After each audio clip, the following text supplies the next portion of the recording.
Today I am making soft, fluffy blueberry cinnamon rolls completely from scratch, and they are so delicious.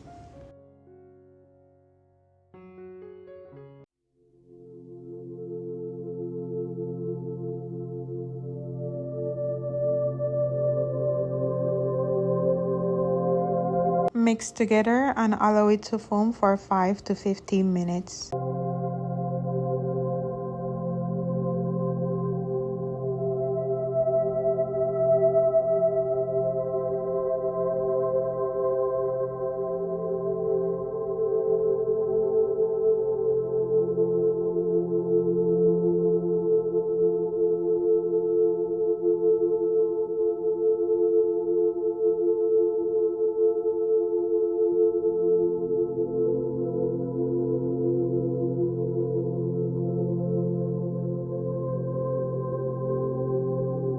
Let the dough rest so it becomes light and fluffy.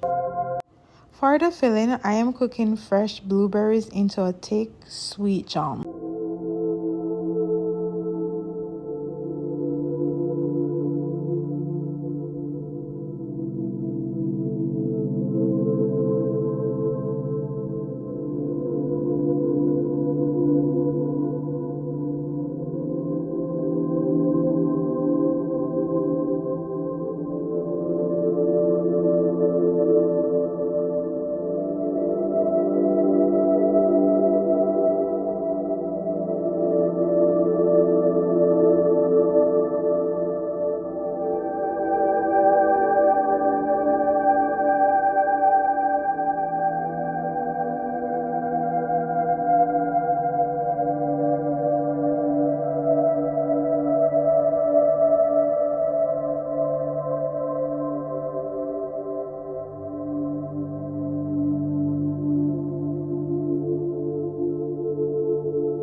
We rolled out the dough, spread butter, cinnamon sugar, and the blueberry filling, then roll it up tightly.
Now we cut them into even pieces and place them into a baking dish.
I am topping them with a cream icing while they are still warm so it melts right in.